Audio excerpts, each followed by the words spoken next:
మా latest videos కోసం మా ఈ తెలుగు న్యూస్ ఛానల్ సబ్స్క్రైబ్ చేసి గంట సింబల్ యాక్టివేట్ చేసుకోండి. ఈ రోజే కార్తీక శుద్ధ విదియ. దీనికే యమ ద్వితీయ అని భగినీ హస్త భోజనం అని పేరు.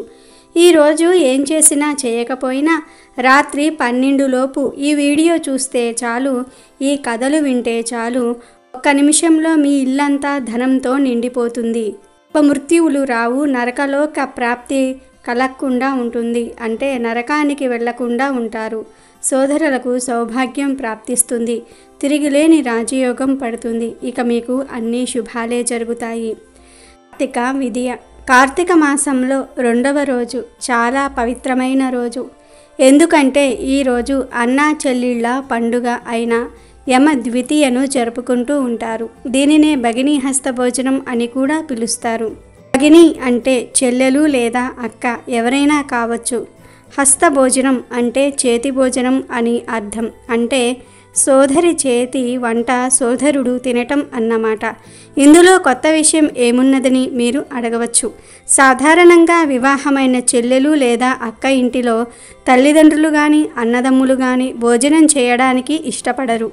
కారణం తినకూడదని కాదు, ఆడపిల్ల రుణం ఉంచుకోవటం పుట్టింటి వారికి ఇష్టం ఉండదు.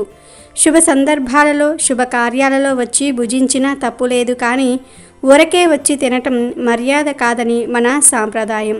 కార్తీక శుద్ధ విదియ నాడు మాత్రం వివాహమైన సోదరి ఇంటిలో సోదరుడు భుజించి తీరాలని శాస్త్రం నిర్ణయించింది.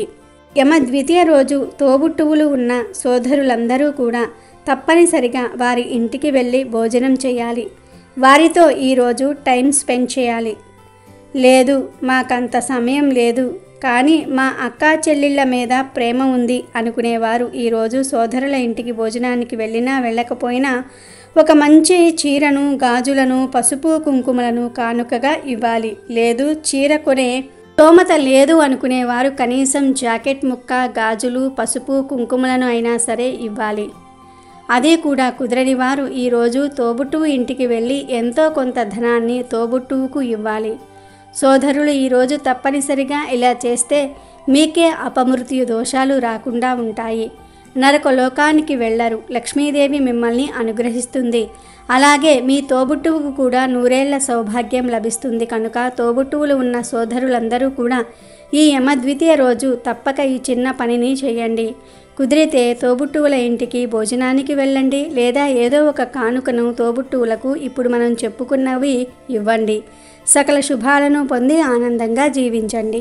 ఈ భగినీ హస్త భోజనం వెనుక ఒక కథ కూడా ఉంది. ఆ కథ ఏమిటి అంటే, యమధర్మరాజు చెల్లెలు యమున తనకు వివాహమయ్యి అత్తవారింటికి వెళ్ళాక తన ఇంటికి అన్నను భోజనానికి ఆహ్వానిస్తుంది. కానీ సమవర్తి అయిన యముడికి తన విధుల నిర్వహణలో తీరిక లేక చెల్లెలు ఇంటికి వెళ్ళలేకపోయాడు. తన విధి నిర్వహణలో భాగంగా మార్కండేయుడి ప్రాణాన్ని తీయడానికి యముడు తన యమపాశంతో వెళ్తాడు. కానీ శివభక్తుడైన మార్కండేయుడు మహాశివుణ్ణి శరణు వేడుకుంటాడు. లింగాన్ని ఆలింగనం చేసుకుని తన ప్రాణాలు కాపాడమని వేడుకుంటాడు. అసలే భోలా శంకరుడు, భక్తుడు పిలిస్తే రాకుండా ఉండగలడా? అంతే, మార్కండేయుడు ప్రాణాలు తీయడానికి వెళ్ళిన యముణ్ణి అడ్డగించేందుకు తన త్రిశూలాన్ని తీసుకుని వెళతాడు. అక్కడికి వచ్చిన శివుడు మార్కండేయుడు తన భక్తుడు అని ప్రాణాలు తీయవద్దని యముడికి చెప్తాడు. కానీ యముడు మాత్రం నాకు అందరూ సమానమే, అందుకే నాకు సమవర్తి అనే పేరు వచ్చింది. పేద గొప్ప, భక్తుడా నాస్తికుడా అనే తేడా నాకు తెలియదు. నీ భక్తుడైనా సరే నా విధి నిర్వహణలో పక్షపాతానికి తావులేదు. అర్ధాయుష్కుడైన మార్కండేయుడు ప్రాణాల్ని తీస్తాను అని స్పష్టం చేస్తాడు. దీంతో శివుడు లయ కారకుణ్ణి నా మాటనే ఎదిరిస్తావా అంటూ యముడిపై ఆగ్రహం వ్యక్తం చేస్తాడు. అయినా యముడు మార్కండేయుడు ప్రాణాలు తీసేందుకు తన పాశాన్ని విసురుతాడు.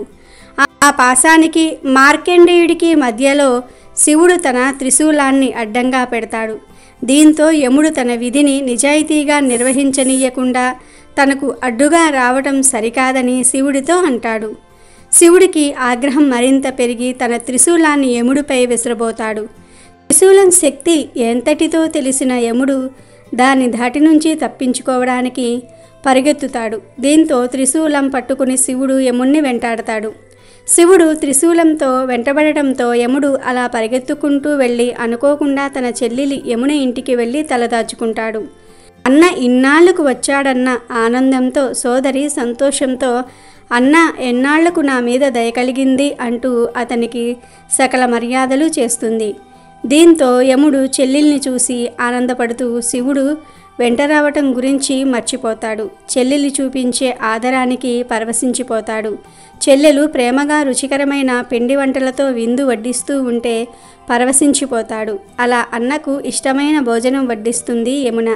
దీంతో ఆ అన్నా చెల్లెళ్ళ బంధాన్ని అనుబంధాన్ని చూసిన శివుడు భోజనం చేసేవారిని సంహరించకూడదని తిరిగి వెళ్ళిపోతాడు. అటు భక్త మార్కండేయుడు ప్రాణ సంరక్షణ జరుగుతుంది. ఇటు ఎన్నాళ్ళుగానో అన్న కోసం ఆశగా ఎదురు చూసిన చెల్లెలు కోరిక నెరవేరుతుంది. అన్నకు తృప్తికరంగా భోజనం పెట్టాలన్న యమున చిరకాల వాంఛ నెరవేరుతుంది. ఇదంతా జరిగింది కార్తీక శుద్ధ విదియ రోజున. ఆ శివుడి ఆగ్రహానికి గురి కాకుండా తనకు రక్షణ కల్పించిన చెల్లెలు అతిథి మర్యాదలకు యముడు ముగ్ధుడవుతాడు. అప్పుడు యముడు, చెల్లెలు నీకిష్టమైన ఏదైనా వరం ఉంటే కోరుకో అమ్మా అని నేను తీరుస్తానని మాట ఇస్తాడు. దాంతో ఆమె ఈ రోజున అనగా కార్తీక శుద్ధ విదియ రోజు చెల్లెలి ఇంటికి వెళ్ళి ఆమె చేతి వంట తినే సోదరుడికి నరకలోక వాసం లేదా అపమృత్యు దోషం కలగకుండా ఉండేలాగా ఆ సోదరుడికి సౌభాగ్యాలు కలిగేలాగా దీవించమని కోరుకుంటుంది. చెల్లెలు కోరిక విన్న యముడు పరమానంద భరితుడవుతాడు. తదాస్తు అంటాడు. అలా ప్రతి ఏటా కార్తీక శుద్ధ విదియ నాడు ఇంటికి వచ్చి ఆమె చేతి వంట తింటానని వరం ప్రసాదిస్తాడు యముడు. ఇదే రోజున తన సోదరి ఇంట ఏ సోదరుడు భోజనం చేస్తాడో అతడికి ఎటువంటి భయము ఉండదంటూ యముడు అనుగ్రహిస్తాడు. నీవు కోరిన విధంగా వరమిస్తున్నాను. అంతేకాదు సోదరుడికి ఈ రోజున తన చేతితో వండి వడ్డించే స్త్రీ సౌభాగ్యవతి అవుతుంది అని చెల్లెలి ప్రేమపూర్వకమైన వీడ్కోలు తీసుకుని యముడు తిరిగి వెళ్తాడు. యమునకు యముడికి గల ఈ అపురూప అనురాగ బంధమే యమ ద్వితీయ పేరుతో ఆ ద్వితీయ పర్వదినంగా పేరు పొందింది అని పురాణ గాథలు చెప్తూ ఉన్నాయి. సోదరి చేతి వంట కాబట్టి భగినీహస్త భోజనంగా మారింది. పురాణ కాలంలో యమునా నది వద్ద అమృతుడనే ఒక వ్యక్తి నివసించేవాడు. ఒకానొక సందర్భంలో అతనికి చావు భయం పట్టుకుంటుంది. మృత్యువు ఎప్పుడు వస్తుందో, ఎలా తాను చనిపోతాడో అని తలుచుకుని అతను భయపడేవాడు.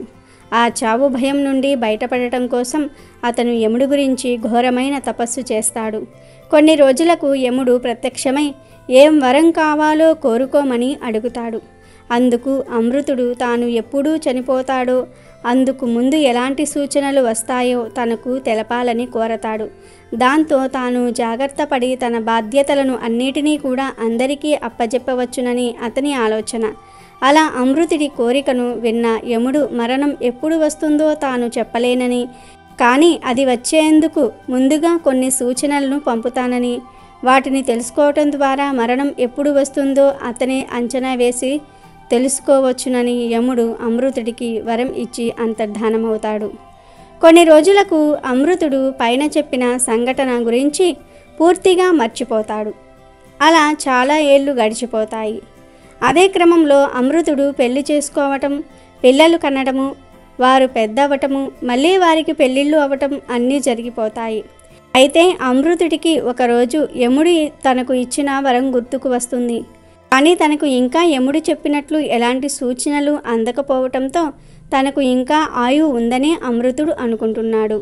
ఒకరోజు అతని వెంట్రుకలు తెల్లబడిపోయి చర్మమంతా తీవ్రంగా ముడతలు పడుతుంది. అయినా అమృతుడు తనకు ఇంకా ఆయువు తీరలేదనే అనుకుంటాడు.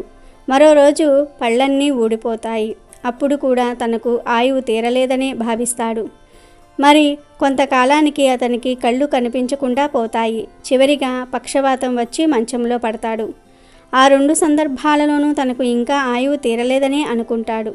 చివరికి ఒకరోజు యముడు వచ్చి అమృతుడికి ఆయువు తీరిందని, అతని ప్రాణాలను తీసుకుపోతానని అమృతుడికి చెప్తాడు. దాంతో ఆశ్చర్యపోయిన అమృతుడు తనకు చావు సూచనలు ఎలాంటివి అందలేదని, అయినా నువ్వు వచ్చి ప్రాణాలను తీసుకుపోతానంటున్నావు, అప్పుడు నీ వరం ఉట్టి మాటే కదా అని యముణ్ణి ప్రశ్నిస్తాడు. అప్పుడు యముడు అమృతుడితో 4 చావు సూచనలను నీకు ఇదివరకే తెలియజేశాను, అయినా నువ్వు గ్రహించలేదు. ఇప్పుడు నీ ప్రాణాలను తీసుకోవలసిందే అంటాడు. అప్పుడు అమృతుడు ఏంటా 4 సూచనలు అని అడగ్గా యముడు అందుకు అమృతుడికి కలిగిన 4 అనారోగ్యాల గురించి, అంటే వెంట్రుకలు తెల్లబడటము, పళ్ళు ఊడిపోవటము, చూపు పోవటము, పక్షవాతం రావటం గురించి అమృతుడికి వివరిస్తాడు. అప్పుడు అమృతుడు నిజమేనని ఒప్పుకోగా యముడు అతని ప్రాణాలను తీసుకువెళ్తాడు. ఈ కథను బట్టి మనకు తెలిసిందేమిటంటే, మనకు కలిగే అనారోగ్యాలే మన మరణాన్ని నిర్దేశిస్తాయి. వాటి గురించి తెలుసుకొని జాగ్రత్త పడితేనే మన ఆరోగ్యం బాగుండి ఎక్కువ కాలం జీవించేందుకు అవకాశం ఉంటుంది. లేదంటే మృత్యువు వాటి రూపంలోనే వస్తుందని తెలుస్తుంది. ఇంద్రుని భార్య ఇంద్రాణి ఒక చిలుకను పెంచుతూ ఎంతో ప్రేమగా చూసుకునేది. ఒకరోజు ఆ చిలుకకు జబ్బు చేసింది. దిగులు పడి చిలుకను వైద్యుడికి చూపించింది. ఆ వైద్యుడు ఇక చిలుక బ్రతకటం కష్టం అని చెప్పాడు. ఆ మాట విన్న ఇంద్రాణి పరుగున ఇంద్రుని వద్దకు వెళ్ళింది. మీరేం చేస్తారో నాకు తెలియదు, నా చిలుకను బ్రతికించండి, లేదంటే నేను చచ్చిపోతాను అని కన్నీరు పెట్టుకుంటుంది. దానికి ఇంద్రుడు, దీనికే ఇంత ఏడవటం ఎందుకు? అందరి తలరాతలు రాసేది బ్రహ్మ కదా, నేను వెళ్ళి ప్రార్థిస్తాను, నువ్వేం దిగులు పడకు అని బ్రహ్మ దగ్గరకు ఇంద్రుడు వెళ్ళాడు.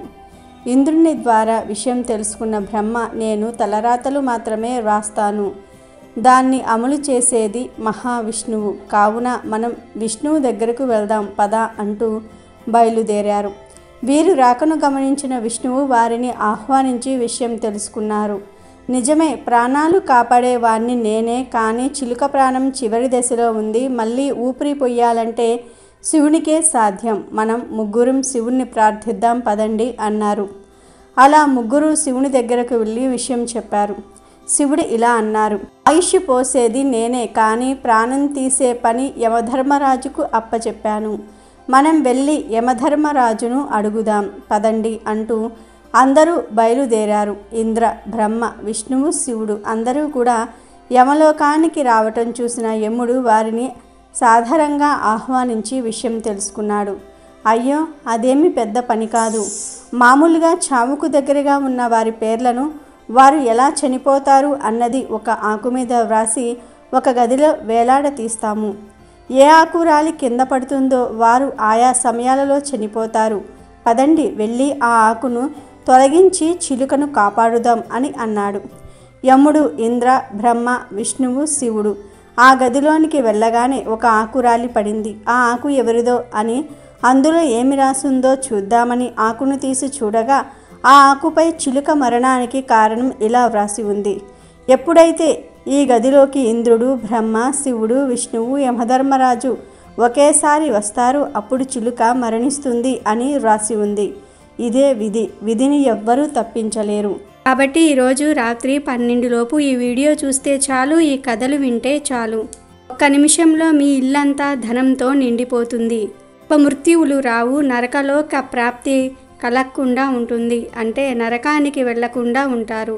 సోదరులకు సౌభాగ్యం ప్రాప్తిస్తుంది, తిరిగిలేని రాజయోగం పడుతుంది. ఇక మీకు అన్ని శుభాలే జరుగుతాయి. అమెజాన్లో బెస్ట్ డిస్కౌంట్స్ కోసం వీడియో డిస్క్రిప్షన్లో లింకు ఉంది, చూడండి. అలాగే మా టెలిగ్రామ్ ఛానల్ సబ్స్క్రైబ్ చేసుకోండి.